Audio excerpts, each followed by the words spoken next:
Hi guys, welcome back. There are a lot of opportunities on the market right now for people who want to start a new portfolio or for people who want to increase their existing portfolios. Most people are either looking for big techs and growth stocks or for dividend stocks with a high yield. In my portfolio, I put a large focus on companies that can grow their dividend steadily. And in this video, I will show you 3 lesser known companies with huge dividend growth that have just further increased these dividends in the double digits.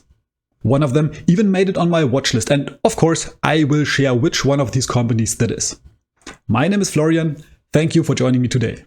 The first company today is the Ashtead Group.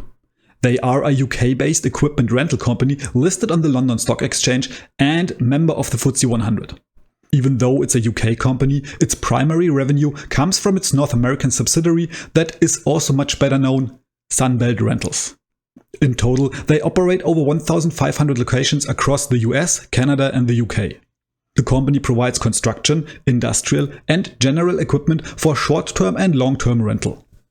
And this construction sector is a stable and, in my opinion, pretty interesting one, as more and more companies are renting these highly expensive machines instead of buying them.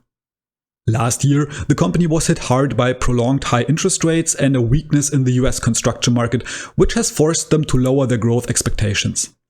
So, over the last year, the stock did perform quite poorly with minus 20%.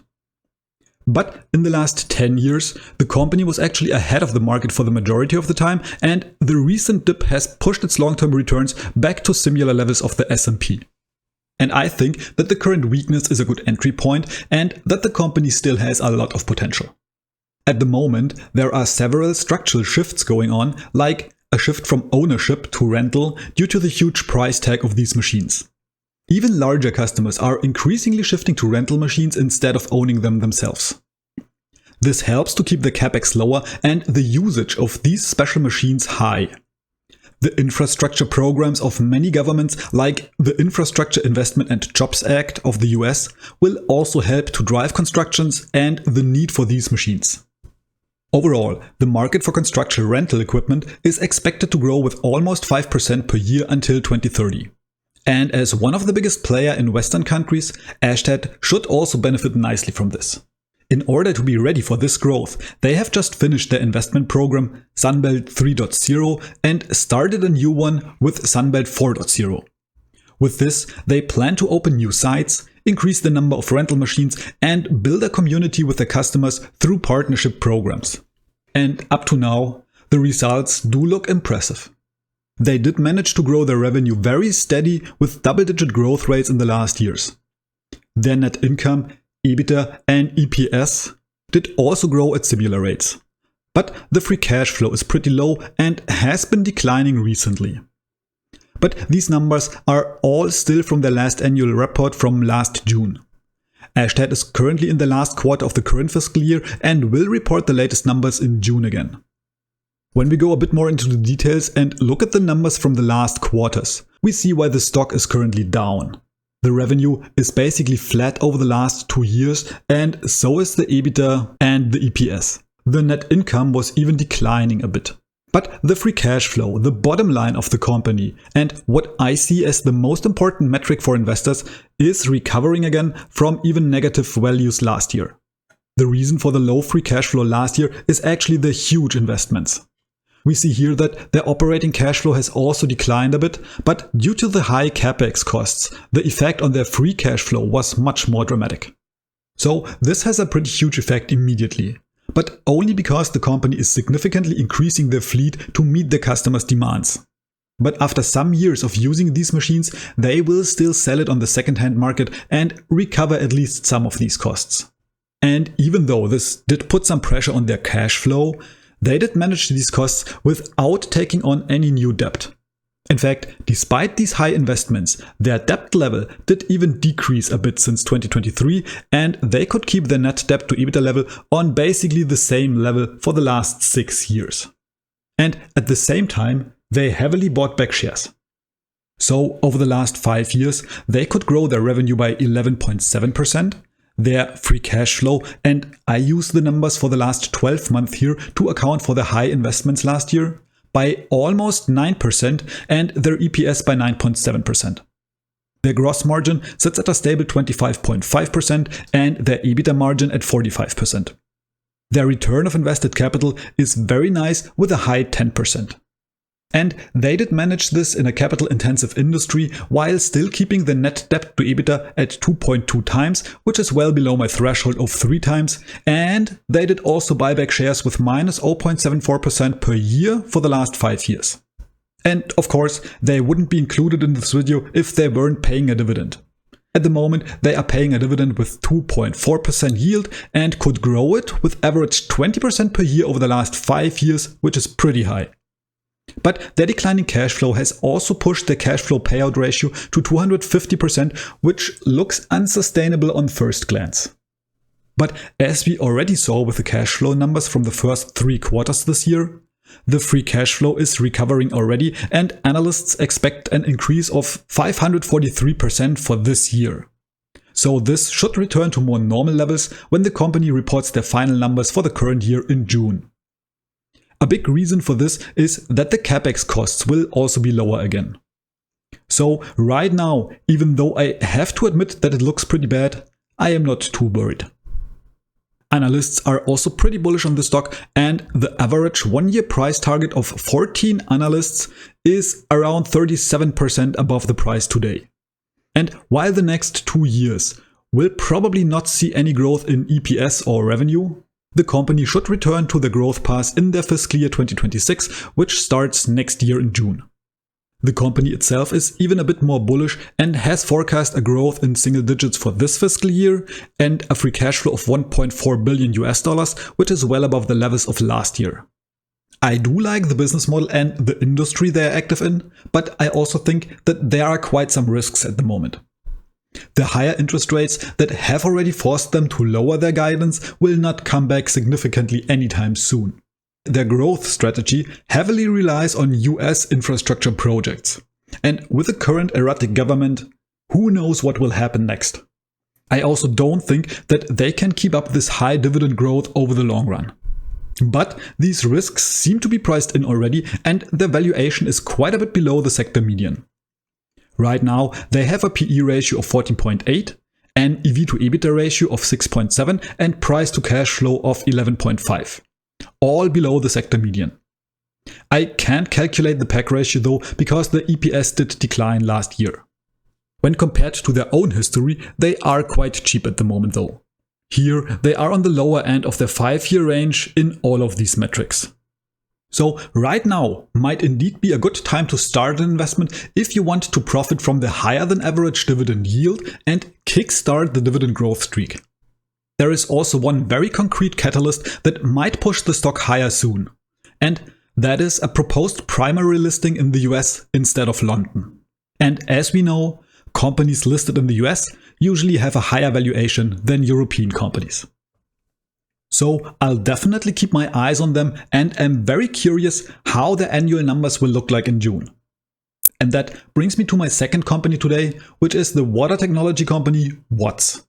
Watts Water Technologies is a US-based manufacturer specializing in water safety, flow control and water quality solutions for residential, commercial and industrial applications. They were founded in 1874 already and offer a broad product portfolio from pressure relief valves and backflow preventers to water filtration and heating systems. So their products keep water flowing safely in homes, factories and skyscrapers, but also help to keep data centers cool, for example, by being able to provide the whole water system for them. In the last year until yesterday, they have slightly underperformed the S&P in terms of total performance.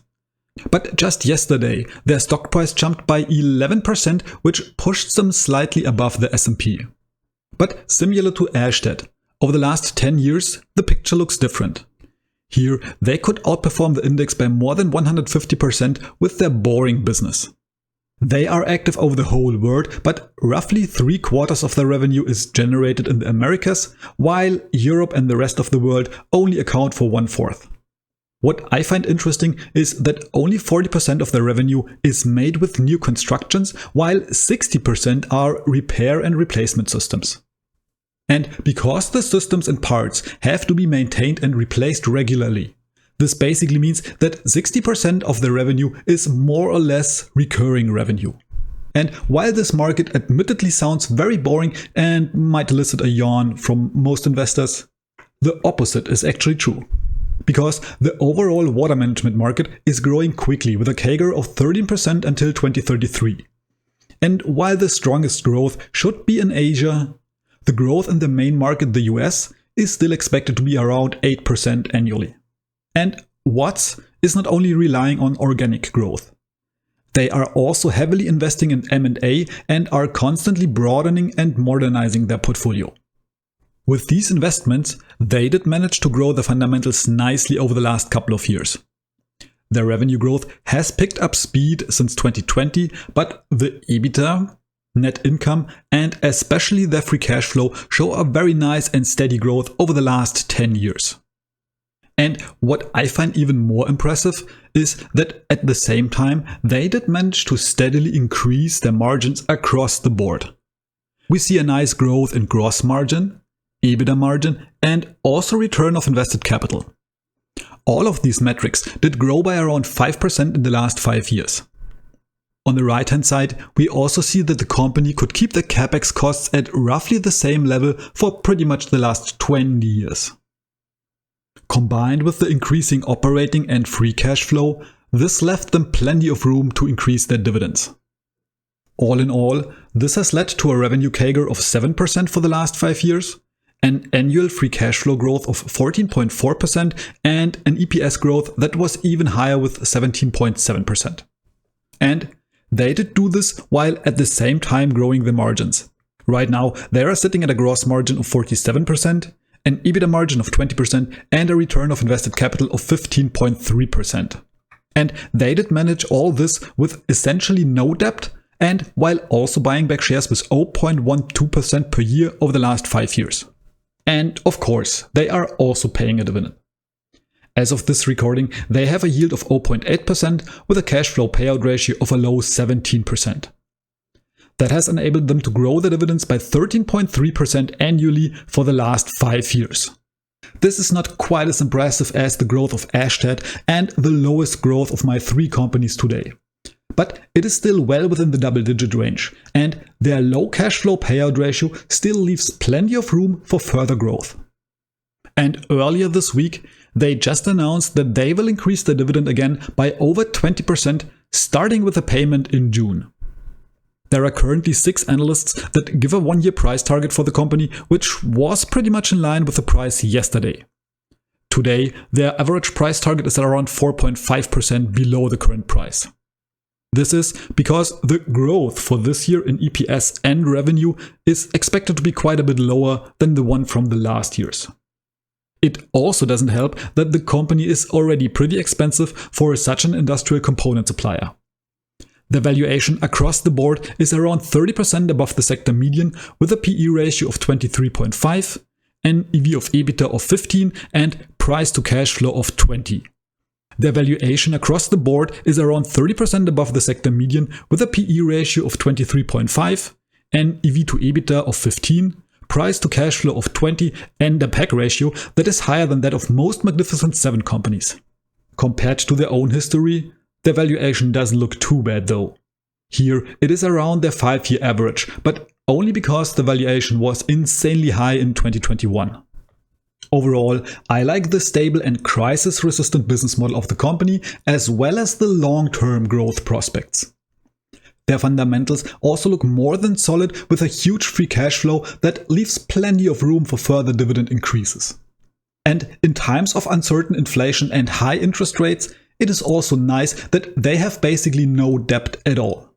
But I find the valuation pretty high, especially when taking the slower expected growth for this and also next year into account.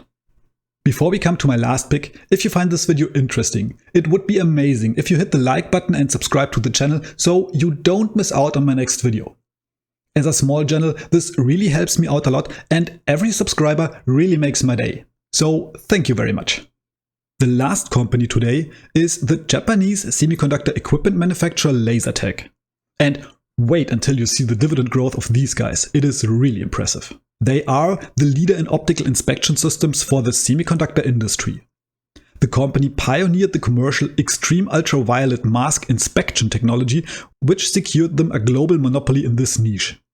Its systems are essential for advanced chip manufacturing, and their EUV mask inspection tools are an integral part of ASML's lithography systems.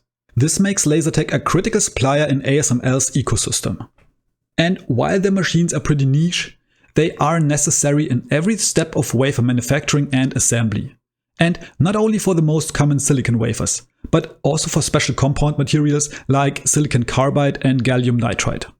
But despite these strong, unique and necessary products, their stock is down by -64% in the last 12 months, mostly due to a substantial decrease in orders and revenue that has also affected their margins. Unfortunately, Seeking Alpha only has the data for the last 5 years, but in this time frame, the stock's performance was mostly ahead of the S&P and only dipped below this since late last year. But we should also not forget that the semiconductor industry is a very cyclical one that is currently in a downtrend. And the best time to buy cyclicals is in the down cycle to benefit from the next upswing. In the case of Lasertec, they earn most of its money with the sale of these machines, but there is also a smaller portion of their revenue coming from related services like maintenance, for example. I talk about this industry on a regular basis when I talk about ASML, which is already part of my portfolio.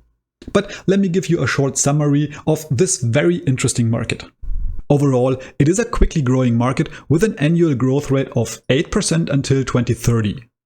And there are currently several trends going on that Lasertec could benefit from. Many semiconductor manufacturers have announced mid to long-term plans to build up new production sites in the US and Europe that need to be equipped. Then, the start of chip production with the latest process node, the N2 process node, that is able to build structures with only 2 nanometer size, should start later this year at TSMC as well as Intel. And last but not least, the investments in AI chips are still very robust and should continue for the coming years. And the fundamentals so far do look pretty good. Again, we see a nice and steady rise of all metrics over the years. This is exactly the picture that I'm looking for in my investments. But this year's numbers will probably be a bit lower than last year's. And as I mentioned earlier, the margins have already suffered a bit and are expected to be even lower in the current fiscal year. But we can also see here that their capex costs are very manageable and they can use a lot of the cash flow to reward their shareholders. They are also financially very stable and have more cash on hand than long-term debt. But they did also not buy back any shares. So over the last 5 years, they could grow their revenue by 50% annually, their free cash flow by 26% and their EPS even by 60%. All in all, pretty insane growth rates. And even though their margins are down a bit, all in all, their profitability is also still very good.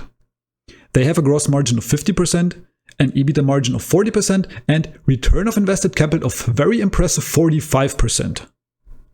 They are also paying a dividend with a nice yield of 2.65% currently. And even though this is already pretty decent and companies with such a yield usually don't have a very high dividend growth, Lasertec could still grow their dividends by a whopping 34% per year over the last 5 years. This has brought the cash flow payout ratio to currently 60%, which I still find okay, but would not expect the same growth going forward. And even though some analysts have cut their price targets for this year already because of the lower expected performance, the current price is still even 32% below the average price target from 15 analysts. And these analysts also still expect a nice growth of over 20% for the current fiscal year. For the next year, the EPS and revenue might decline a bit though. Lasertec themselves still forecast a growth of 12.4% in sales and 27.8% in operating income for this year. But they also state here that they expect a considerable decrease in orders. This is probably also the reason for the decline in revenue and EPS for next year. And it might also be the reason for the mixed valuation. While the PE ratio with 17 and the EV of EBITDA with 23 is lower than the sector median, the price to cash flow is with 23 quite a bit higher. And with a high 3.6, the PAC ratio also shows that the price in relation to its growth might not be the best. But at least compared to their own 5-year history. All these metrics are well below the averages from the last years. All in all, I am not too sure what to think of Lasertec. Their fundamentals look pretty good, and with basically no debt, the company is well armed for a semiconductor down cycle. The dividend increase of 34% is also pretty high, and I would not expect that they can keep this up for very long. And the outlook for next year is also pretty tough. But then, as I said, it is best to buy cyclical companies in a down cycle. So, what do you think? Which of these 3 companies do you like best and why? And which one do you think made it on my watch list? Let me know your thoughts down in the comments below. And to not keep you in suspense any longer, the company that made it on my watch list is the UK-based Ashtead Group. And guys, I am trying to be fully transparent about my investments and my investment strategy here on this channel.